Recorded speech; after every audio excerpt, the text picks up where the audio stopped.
इनके निवास स्थान पर एक भगवान का मासिक नवा हवन कार्य समाप्त हुआ। तत्पश्चात स्पेशल चर्चा बैठक शुरू है। इस स्पेशल चर्चा बैठक में सृष्टि के विधाता, बुद्धि के दाता, शक्तिशाली भगवान बाबा हनुमान जी उपस्थित है। भगवान को मेरा प्रणाम। मानव धर्म के संस्थापक, हम सबके सदगुरु, महान त्यागी बाबा जमदेव जी उपस्थित है। बाबा को मेरा प्रणाम। हम सबकी आई मातोश्री वाराणसी आई, जिन्होंने मानव धर्म को अच्छी पनाह दी। हम सबकी आई मातोश्री वाराणसी आई जी उपस्थित है। आई को मेरा प्रणाम। आज चर्चा बैठक के अध्यक्ष महोदय, सम्माननीय इस खैरालाल जी परिसर के मार्गदर्शक देवगांव से सुभाष भाव तुमसरे जी, आपको मेरा नमस्कार। चर्चा बैठक के उपाध्यक्ष महोदय, खैरालाल जी वाराणसी तहसील के मार्गदर्शक लड़सड़ा गांव से श्री खेलीराम जी बिजेवर साहब, आपको मेरा नमस्कार। चर्चा बैठक के संचालक महोदय, सम्माननीय बाबा के सेवक इस खैरी ग्राम से अरविंद जी आगरे, आपको मेरा नमस्कार। चर्चा बैठक में मंच पर उपस्थित तमाम मुख्य अतिथि, सम्माननीय खापा से आए हमारे विलास दादा कन्नौजे जी, उनके पूज्य पिताजी रमेश जी कन्नौजे कनपटे साहब एवं चौरागढ़े जी, उनीलाल जी लिल्हारे, सम्माननीय नागपुरे जी एवं बुढ़ेकर जी, वैसे हमारे समस्त आदरणीय मंच सामने बैठी सेवक सेविकाएं, बालगोपाल, आप सभी को मेरा नमस्कार। नमस्कार जी। चर्चा बैठक 4 तत्व 3 शब्द 5 नियम इस विषय पे होने जा रही है, सेवक सेविकाओं के अनुभव पे होने जा रही है। संचालक जी ने बाबा की शिकवन पर बोलने का मुझे वक्त दिया है, सो मैं बाबा की शिकवन पर बाबा की दी हुई बुद्धि अनुसार बोलना चाहूंगा। भगवान बाबा हनुमान जी को प्रणाम, महान त्यागी बाबा जमदेव जी को प्रणाम। परमात्मा एक। महान त्यागी बाबा जमदेव जी, जिनका जन्म एक छोटे गरीब परिवार में हुआ, और गरीब परिवार में बाबा जन्मे चौथे नंबर के विठोबाजी ठुबरी करके सपूत के रूप में बाबा ने जन्म लिया। और बाबा ने बहुत कम पढ़ाई करके, कक्षा चौथी पढ़ाई करके बाबा ने मानव धर्म गढ़ाया। और मानव धर्म के विषय में आपको बहुत सारे सेवक सेविकाओं ने बाबा के जीवन चरित्र पर बहुत सुंदर सुंदर बातें दी है। मैं ज्यादा तो नहीं बोलूंगा, लेकिन इस मानव धर्म में आने वाला कोई भी सेवक कभी दुखी और कभी गरीब नहीं रह सकेगा। जो दुखी है, गरीब है, वो अपने तत्व शब्द नियम से भटक चुका है, ऐसा मानना पड़ेगा। अभी अभी यहाँ बात आई इस ग्राम में कि अपन 300 घर के सेवक है और उपस्थिति बहुत कम की है। दुख का विषय है, दुख भरी बातें हैं। समय भी गर्मी का है, किसी किसी को गर्मी सूट नहीं होती, हो सकता है गर्मी के कारण अभी नहीं आए, शाम को खाना खाने के लिए जरूर आएंगे। मुझे ऐसा विश्वास है, विश्वास है, पूरा विश्वास है, आएंगे जरूर।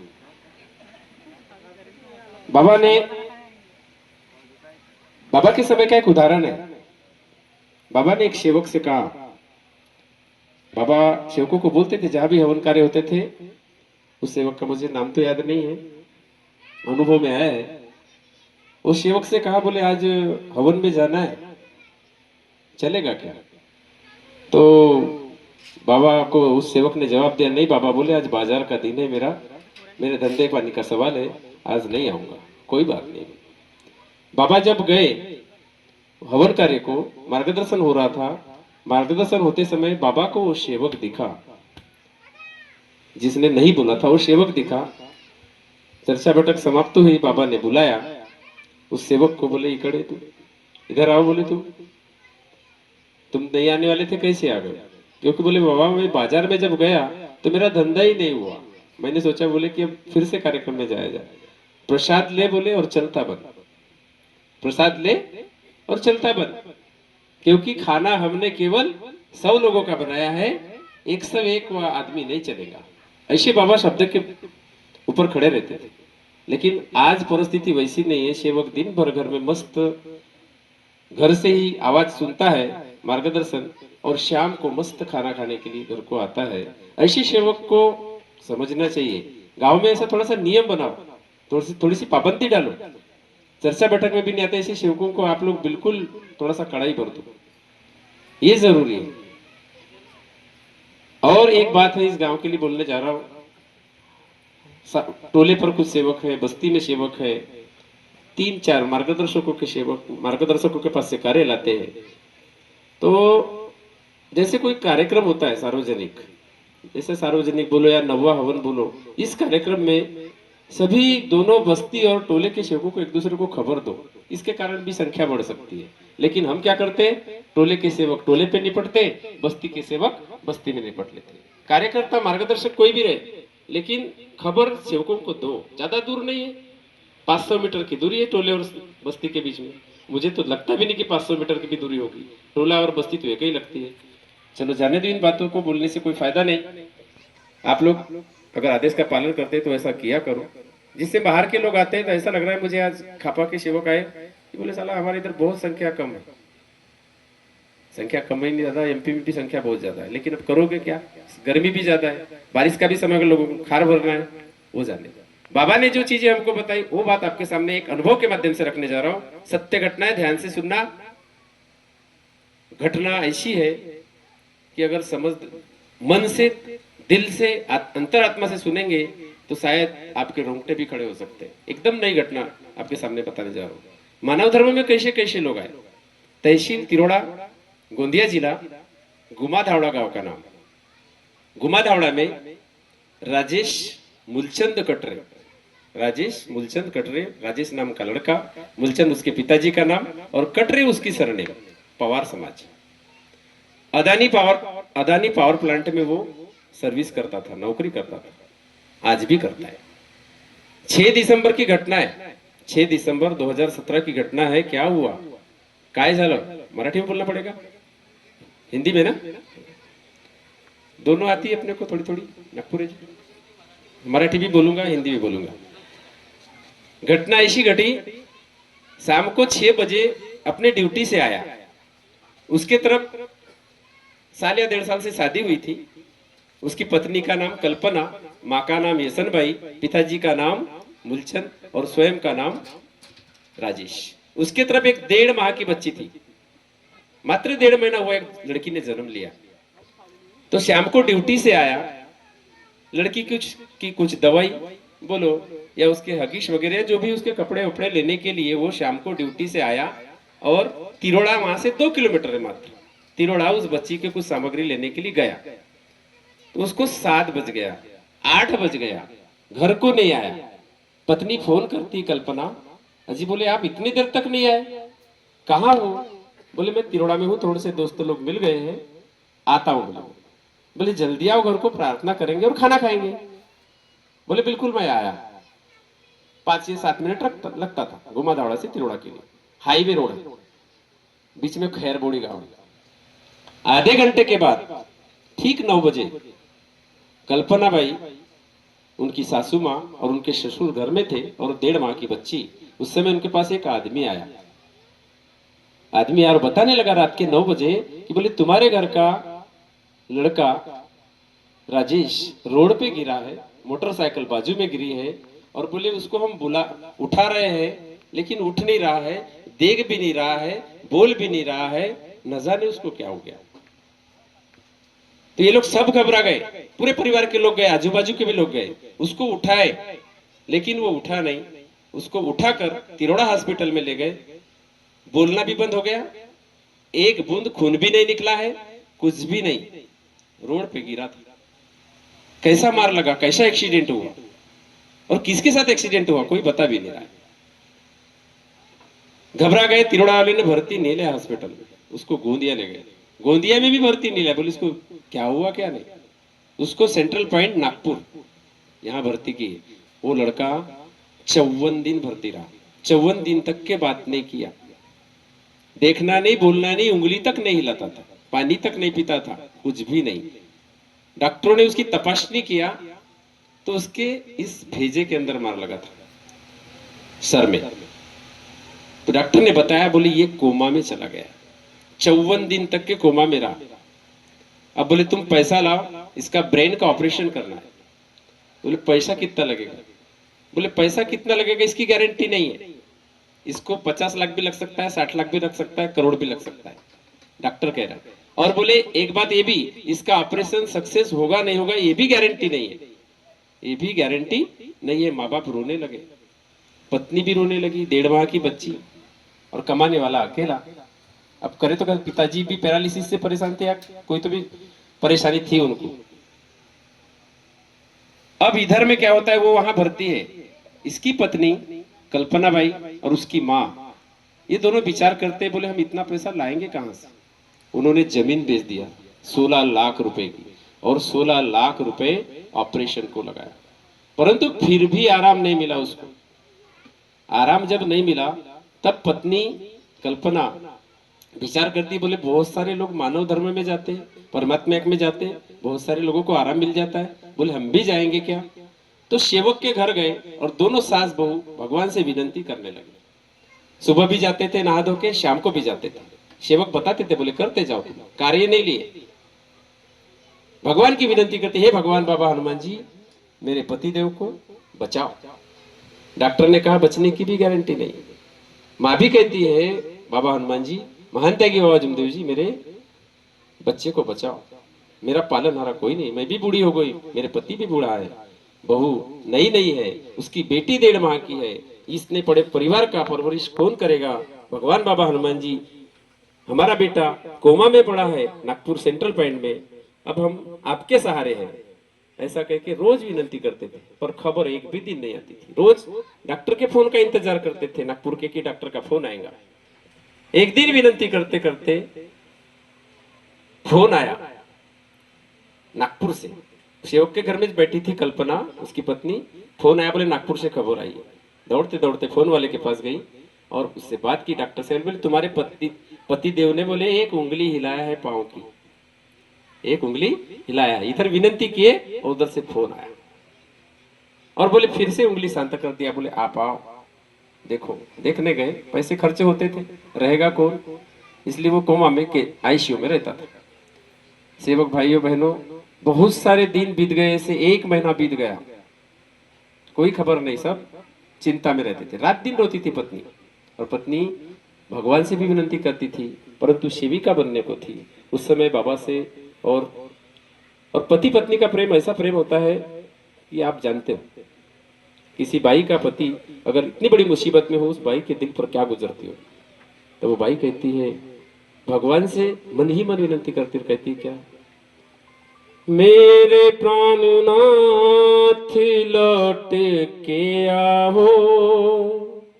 बहुत रोती कहती है, बिन तेरे कल्पना अकेली है, मेरे प्राणनाथ लौट के आओ, बिन तेरे कल्पना अकेली है, बेटी की परवरिश करूं कैसे।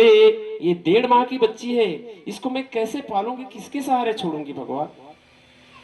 बेटी की परवरिश करूं कैसे, बिन तेरे ये भी तो अकेली है।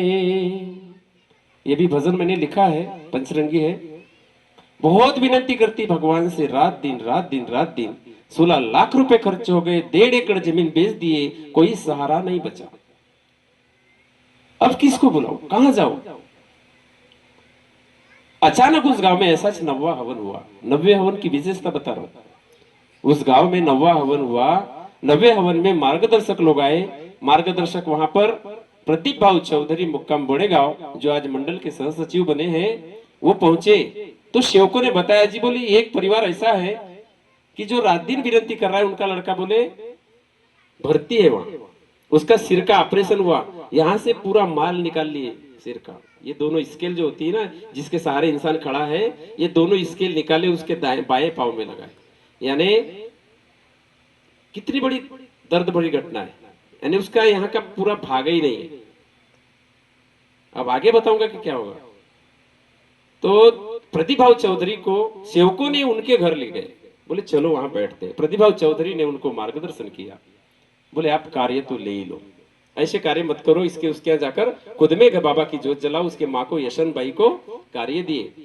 कार्य करते गए 10-11 दिन 12 दिन बीते। उसके बाद नागपुर से फिर फोन आया कि बोले थोड़ा सा आराम मिल रहा है, आप इसे आकर ले जा लो। और उस लड़के को वहां से लाए और कार्य पर कार्य करते गए। अभी ये मार्च महीने में उस गांव में एकते का हवन था। मैं जब गया गया तो वो राजेश कटरे, जिसका सिर का एक्सीडेंट हुआ था, जिसके दोनों स्केल निकालिए, मुझे हाथ पकड़ा, गुरुजी बोले आप देखो, मेरे माइंड पे हाथ लगाओ। मैंने जब उसकी ये उंगलियां डाल के देखी, ये भाग पूरा पोचा है, पोचा ऐसा, उंगलियां दब, उंगलियों से ऐसा दब जाता है। अब बताओ बिना माइंड के आदमी जिंदा रह सकता है? जिंदा कैसे है? मुझे ये ताजुब होता है कि जिसकी दोनों स्केल यहां से निकाल ली।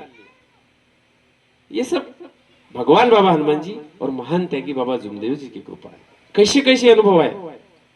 16 लाख खर्च किए तो भी 1 रुपए का आराम नहीं मिला। सिर्फ बाबा की विनंती, प्रार्थना, जोत जलाकर जो कार्य किए सास और बहू ने, आज वो राजेश कटरे मोटरसाइकिल चलाता है और फिर से अदानी में नौकरी कर रहा है। ये मेरे महान त्यागी बाबा जुमदेव जी और भगवान बाबा हनुमान जी की कृपा। कैसे कैसे अनुभव है। इसलिए सेवक भाइयों बहनों, यहां पर जितने भी हम सेवक हैं, हम भी किसी दुख के कारण परेशान थे। मैं भी किसी दुख के कारण परेशान था। मेरी भी परिस्थिति बहुत खराब थी। हम 6 बहन भाई, पिताजी 86 में गुजर गए। अब कक्षा 8वीं में पढ़ता था मैं। उस समय से दुख झेलते झेलते हमारी माँ ने हमको ऐसी परवरिश की कि वो बीड़ी बना बना के हमको पाली पोसी, स्कूल पढ़ाई। और 2 भाई और 4 बहनें। बड़ी भाई की सिर्फ शादी की, उसके बाद पूरा कारोबार कक्षा 8वीं से मेरे पर आया। हम एक खटिया पे 6 बहन भाई सोते थे, 3 सोते थे, 3 उठते थे, 3 जागते थे। समझिए, खाना खाने के लिए थाली नहीं मिलती थी। मोहल्ले के लोग नहीं पूछते थे कि तेरी हालत कैसी है। क्यों? क्योंकि मुसीबत में कोई किसी को साथ नहीं देता। धन्य मेरी बड़ी बहन जिसने बताई। भाव बोले हम भी परेशान रहते थे। एक सुधरा, दूसरा बीमार, दूसरा सुधरा, तीसरा बीमार। ऐसी बीमारी के कारण कई पंडा पुजारी हो गए, कई जानते हकीम हो गए, डॉक्टर। मेरे मामा जी परेशान रह गए हमको। जैसे भाई ने बताई ना कि मेरे पापा जी और मेरे भैया जी का मैं उपकार जिंदगी भर नहीं भूलूंगी, वैसे मेरे मामा जी का भी मुझ पर इतना उपकार है कि हमको बहुत बार। लेकिन बीमारी को कौन सुधार सकता है। बड़े बड़े पुण्य लाया घर में, लेकिन हमको आराम नहीं मिला। एक रात को तो मेरी एकदम सीरियस तबीयत खराब हो गई थी, यानी बिल्कुल मर गया कहके छोड़ दिए थे समझ। ऐसी परिस्थिति से हम लोग गुजरे हुए लोग हैं। आज बाबा के मार्ग में है बहन के माध्यम से, तो समझ लो कि आज जो लोग मोहल्ले वाले बोलते थे इसके घर नहीं जाना, शैतानी खेल है, आज वो लोग बोलते हैं मुझे कि मुझे हमको 5 मिनट दे दो ना जी, 5 मिनट के लिए तो आओ। जैसे कोई मैं भगवान हूं। मैं भगवान नहीं हूं। भगवान वो है, भगवान सृष्टि का रचिता वो है। बाबा ने भी बताया, बाबा ने बोला मैं भी भगवान नहीं, भगवान वो है, भगवान बाबा हनुमान जी। तो आज वो लोग तरसते हैं कि मुझे हमारे घर 5 मिनट बैठने के लिए दो, तो मेरे पास टाइम नहीं, एक भी टाइम नहीं। सुबह से लेके रात तक, देर रात तक के भगवत कार्य, भगवत कार्य, भगवत कार्य। कोई दिन खाली नहीं, कोई टाइम खाली नहीं है। इतनी बड़ी बाबा ने ड्यूटी दिया है, तो बाबा के हम ऋणी है। इसलिए सेवक भाइयों बहनों, विचारों को छोड़ो, गलत विचारों को छोड़ दो, चर्चा बैठक में जाओ। चर्चा बैठक के बहुत सारे अनुभव है। पिछले दिनों मार्गदर्शक जी ने बताया था भंडारा तरफ की घटना। एक बाई क्या करती थी, चर्चा बैठक में नहीं जाने का बहाना कैसा करती थी, शाम के समय चर्चा बैठक का दिन आया कि बहुत सारे भांडे निकाल लेती थी, बहुत सारे कपड़े निकाल लेती थी। पतिदेव बोलता था उसको कि बोले चाल चर्चा बैठक मध्ये, नाही म्हणे मी नाही येत, भांडे पा किती भांडे आहेत घासाचे, कितने कपड़े धोने के लिए। ऐसे बहाने करके वो चर्चा बैठक में नहीं जाती थी। तो भगवान ने उसको पनिशमेंट कैसा दिया, उसका वजन बढ़ गया। कितना वजन बढ़ा भाई मालूम है? 120 किलो। कितना? उठने में तकलीफ, बैठने में तकलीफ, खाने में तकलीफ, हर बात में तकलीफ। डॉक्टरी इलाज की कोई आराम नहीं मिला। आखिर में मार्गदर्शक के घर जाना पड़ा। मार्गदर्शक को जाकर के मार्गदर्शक पूछता है, बोले ऐसी तकलीफ क्यों आई, दुख क्यों आया? तब बताते मार्गदर्शक को, उसका पति बताता है, जी मैंने है बहाने करते चर्चा बैठक जाण्यासाठी। क्यों भाई? बोले चर्चा बैठक में जाएगी कि नहीं? जाऊंगी जी। बोले चर्चा बैठक में जाना चालू कर दी, जाना चालू कर दी। बाई का वजन अपने आप कम हो गया, वो 70 किलो पे आ गई, 50 किलो घट गया। बाई को फिर से अहंकार आया, बोले मेरा वजन तो कम हो गया, अब क्या करना है? फिर से वही ड्रामा चालू की, भांडे निकालने का। तो ऐसे भांडे मत निकालो और चर्चा बैठक में जाओ, चर्चा बैठक का लाभ लो, तभी भगवान तुम्हारे साथ है, मेरे साथ है। हम बहाने करेंगे तो वो भी बहाना करता है, हम जैसा खर्च करेंगे वैसा वो भी हमारे लिए खर्च करेगा। बहुत सारे अनुभव है मेरे जीवन में, तो इतने सारे अनुभव है कि मेरे को शाम होगी बताते बताते। निजी के अनुभव, बहुत सारे अनुभव। इसलिए सेवक भाइयों बहनों, चर्चा बैठक बाबा की हमारी पाठशाला है, एक अच्छा सत्संग होता है, वहाँ बाबा के गुणों को गाया जाता है, सीखने के लिए कुछ बातें दी जाती है। अपने बच्चों को चर्चा बैठक में ले जाओ। पढ़ने लिखने वाले बच्चे घर में रह जाते हैं, आप लोग चले जाते हो। कभी कभी बच्चे बच्चे जाते हैं, माँ बाप घर में रह जाते हैं। ऐसा मत करो, ताला लगा दो घर को। मत भी लगाओगे तो चलेगा, क्योंकि बाबा हमारे घर की रक्षा करता है। घर के सेवक तो भी वहां आना चाहिए, ऐसा प्रयास करो। और अपनी अपनी जवाबदारी, कमजोरी आप लोगों की है, सेविकाओं की। आप लोग कमजोर हो, कमजोर आप हो, इस वजह से ये लोग नहीं आते। जिस दिन चर्चा बैठक में जाते हो, गांव की भी, शाम के समय 7:30 बजे, उस दिन सेवक को बोलो आप कि आप भी चलो चर्चा बैठक में। ये जाके होटल पे बैठते हैं, और जिस दिन ये होटल में बैठे, अपने घर का ताला लगा देना। आप खाना नहीं मिलेगा, कहना आज बिल्कुल नहीं देने वाली तुमको खाना। आप लोग, क्योंकि वाराणसी आई अगर बाबा के जीवन में नहीं आती, बाबा को परमेश्वर नहीं मिलता। वाराणसी आई ने इस मानव धर्म को पना दी। वाराणसी आई के कारण, क्योंकि बाबा विचार में बैठे थे कि मेरे चारों भाइयों ने नहीं कह दिया सन्यासी का मंत्र जगाना है, मेरे चारों भाइयों ने नहीं कहा। बाबा को विचार आया कि अब कैसा करूं, दैवी शक्ति को जगाने के लिए अब मैं क्या करूं। तब बाबा को वाराणसी आई ने खुद पूछा कि बोले आप नाराज क्यों हैं। तब बाबा ने बताया, बोले मेरे चारों भाइयों ने, तीनों भाइयों ने नहीं कह दिया, अब मैं क्या करूं। तब वाराणसी आई ने अपने पति परमेश्वर को, महान त्यागी बाबा जुमदेव जी को ऐसी हिम्मत दिया कि बोले आप घबराओ मत, मैं आपके साथ में हूं, आप जाओ, आप जाओ। उस पर भी मैंने एक भजन लिखा था, वाराणसी आई माऊली, बाबा जुमदेव जीला बोलली। का बोलते वाराणसी आई बाबा जुमदेव जीला, वाराणसी आई माऊली, बाबा जुमदेव जीला बोलली। मी हा लेकरांना सांभाळीते हो, तुम्ही बाबाच्या मार्गाला जा, तुम्ही बाबाच्या मार्गाला जा। वाराणसी आई बाबाला बोलते तेव्हा महान त्यागी बाबा जुमदेवजी वाराणसी आईला का बोलतात, ठीक आहे म्हणे, तू म्हणते मी जाणार आहे भगवत प्राप्तीच्या मार्गासाठी, माझ्या गेल्यानंतर ह्या मुलाला कशी शिकवणार तू, काय खाणार तू। बाबाचा विणकरी काम होता, एक साडी विणत होते, मार्केटला विकत होते, आणि त्यातून आपला प्रपंच चालवत होते। तेव्हा बाबांनी वाराणसी आईला विचारलं, मी जाणार आहे, माझ्या गेल्यानंतर तू का करणार। तेव्हा वाराणसी आई काय बोलते, अहो कष्ट सहीन किंवा राहीन उपासी।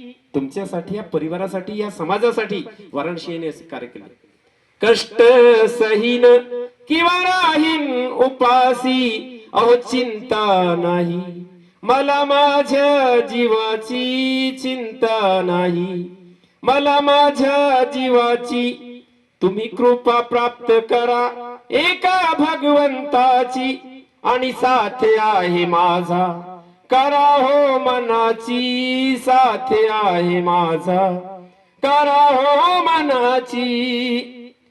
दुःखी जीवनाला सुखी करा हो, मार्ग कष्टाच्या तुम्ही धरा हो। मी सांगिते सांगिते सांगिते तुम्हा, तुम्ही ध्येयाने जागृत करा। वाराणसी आईने हिम्मत दिली बाबाला, म्हणून बाबाला परमेश्वर मिळाला। तो तुम इतनी कमजोर क्यों हो। इस देश की नारी बहुत शक्तिशाली है।